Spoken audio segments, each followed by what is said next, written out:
On considère ici une série entière de rayons de convergence grand R strictement positifs. On note petit f sa somme et on note petit r un rayon compris strictement entre 0 et grand R. Et dans la question 1, on va montrer que l'on peut récupérer les coefficients de la série entière en intégrant entre guillemets petit f sur le cercle de centre 0 et de rayon petit r.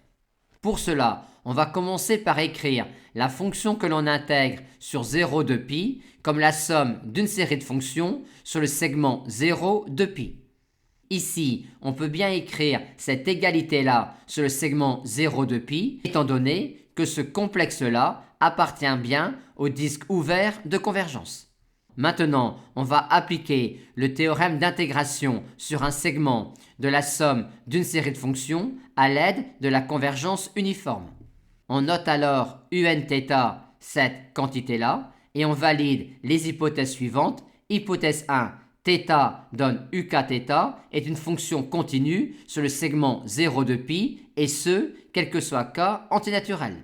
Hypothèse 2, on montre que la série de fonctions de terme général uk converge normalement sur le segment 0 de pi. En effet, quand θ parcourt le segment 0 de pi, le module de ukθ est égal au module de ak multiplié par r puissance k. Ainsi, avec module de ak multiplié par r à la puissance k, on a un majorant de θ donne module de ukθ sur le segment 0 de pi, majorant qui est le terme général d'une série qui converge, étant donné que petit r appartient au disque ouvert de convergence dans lequel il y a convergence absolue de la série entière. Les hypothèses 1 et 2 étant validées, on peut maintenant intégrer cette relation-là sur le segment 0 de pi terme à terme, ce qui nous donne cela.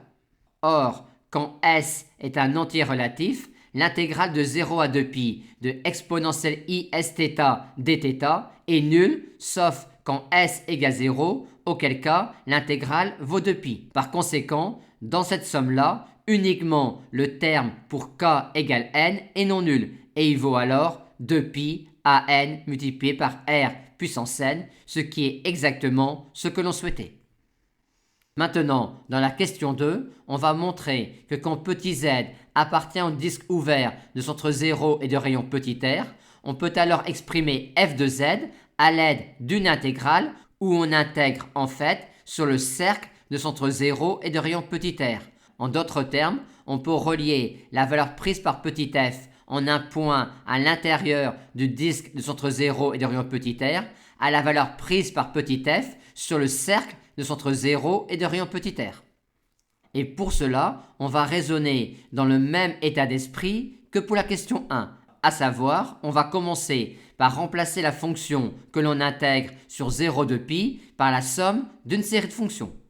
Et on va se débarrasser du quotient en utilisant le développement en série entière de 1 sur 1 moins u, avec un u qui, en module, doit être strictement plus petit que 1. Et comme le module de petit z est strictement plus petit que r, on va mettre ici petit r exponentielle iθ en facteur pour faire apparaître du 1 sur 1 moins u avec un u qui, en module, est bien strictement plus petit que 1. Ensuite, comme précédemment, on va appliquer le théorème d'intégration sur un segment de la somme d'une série de fonctions à l'aide de la convergence uniforme. Pour cela, on va noter Vnθ, cette quantité-là, et on va valider, comme précédemment, les mêmes hypothèses. Hypothèse 1, θ donne Vnθ est une fonction continue sur le segment 0 de pi.